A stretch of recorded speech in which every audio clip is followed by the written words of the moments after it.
যে কোনো মিডিয়া যে কারো বিরুদ্ধে যাচাই বাছাই ছাড়া মিথ্যা প্রপাগান্ডা। ইহুদি বিদ্বেষী ও উস্কানিমূলক বক্তব্যের অভিযোগে শাহ আহমদুল্লাহর অস্ট্রেলিয়া ভিসা বাতিল করা হয়েছে। এর আগে একই অভিযোগে ভিসা হারান মাওলানা ডক্টর মিজানুর রহমান আজহারি।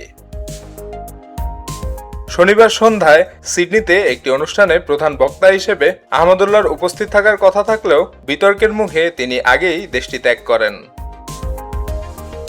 অস্ট্রেলিয়া ছাড়ার পর তার ভিসা বাতিলের বিষয়টি প্রকাশ্যে আসে। এই তথ্য জানিয়েছে দ্য সানডে টেলিগ্রাফ। প্রতিবেদনে বলা হয়, অনুষ্ঠানের ওয়েবসাইটে ঘোষিত সূচি অনুযায়ী সোমবার ক্যানবেরা, শুক্রবার অ্যাডিলেড এবং শনিবার পার্থে তার অংশ নেওয়ার কথা ছিল।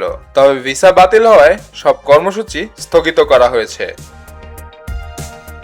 সংবাদ মাধ্যমটির দাবি, আহমদুল্লাহ এক আলোচনায় ইহুদিদের ঘৃণ্য আখ্যা দিয়ে বিশ্বজুড়ে অস্থিরতার জন্য দায়ী করেছিলেন। একটি ভিডিওর বরাতে প্রতিবেদনে উল্লেখ করা হয়, তিনি নাকি বলেছিলেন দুটি মাছ লড়াই করলেও তার পেছনে ইহুদিদের ষড়যন্ত্র থাকে। পাশাপাশি বিশ্বে অস্থিরতার নেপথ্যেও তাদের ভূমিকার কথা উল্লেখ করেন বলে দাবি করা হয়েছে।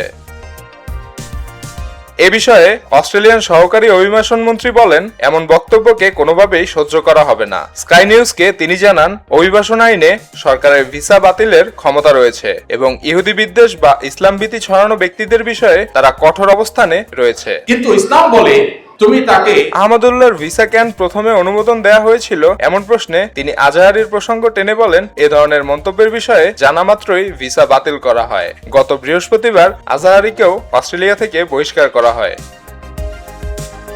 প্রতিবেদনে আরো বলা হয়, আজহারি নাৎসি শাসক অ্যাডলফ হিটলারকে ইহুদিদের জন্য ঐশ্বরিক শাস্তি বলে মন্তব্য করেছিলেন এবং ইহুদিদের সবচেয়ে বড় সন্ত্রাসী হিসেবে আখ্যা দিয়েছিলেন। এর ফলে তার অস্ট্রেলিয়ার পুনঃপ্রবেশেও নিষেধাজ্ঞা দেওয়া হয়েছে।